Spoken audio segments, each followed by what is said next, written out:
Emily ലെവൈൻ ഒരു American കൊമേഡിയനാണ്.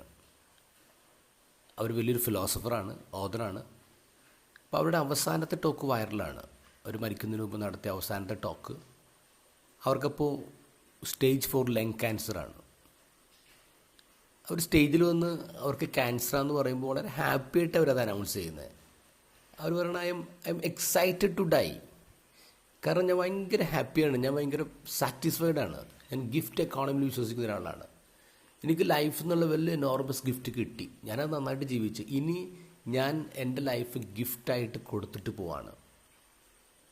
അവരുടെ ലൈഫിനെ കുറിച്ച് പറയുന്നത് എങ്ങനെയാണ്? I am just a collection of particles formed in to this pattern.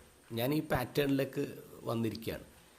ഇനി ഞാൻ മരിക്കുമ്പോൾ അത് ഭൂമിയിലുള്ള മറ്റ് ഓർഗാനിസംസിന് എല്ലാവർക്കും ഭക്ഷണമായി മാറി വേറൊരു പാറ്റേണായിട്ട് മാറും. And I am excited to be the part of that process. എൻ്റെ ബോഡി അങ്ങനെ എൻ്റെ മണ്ണിലേക്ക് പോകുമ്പോൾ ഞാൻ അവിടെയുള്ള എല്ലാ മൈക്രോ ഓർഗാനിസംസിനും ഡികമ്പോസസിനെ ഇൻവൈറ്റ് ചെയ്യുമ്പോൾ കം ആൻഡ് ഈറ്റ് മീ എന്ന് പറയും. And I am sure they will find me delicious.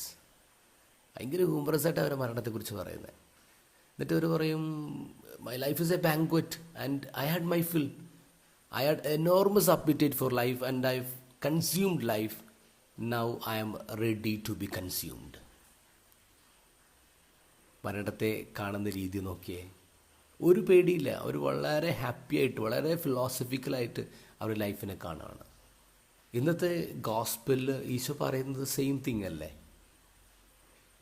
നിങ്ങൾ വെറുതെ ഇരുന്നിട്ട് കാര്യമില്ല, അതേപടി ഇരുന്നിട്ട് കാര്യമില്ല. ഗോതമ്പ് മണി മണ്ണിൽ അലുത്തു പോകണം, എന്നാലാണ് പുതിയ ജീവൻ. നമ്മളൊക്കെ ഈ മണ്ണിൽ അലുത്തുപോയി ഒരു പുതിയ പാറ്റേൺ ആകേണ്ട ആൾക്കാരാണ്, വേറെ പുതിയ ജീവനാകേണ്ട ആൾക്കാരാണ്. ഈ ലൈഫ് പ്രിസർവ് ചെയ്യാൻ നോക്കണ്ട, നമ്മളാവശ്യത്തിന് കൺസ്യൂം ചെയ്തല്ലോ. Now be ready to be consumed.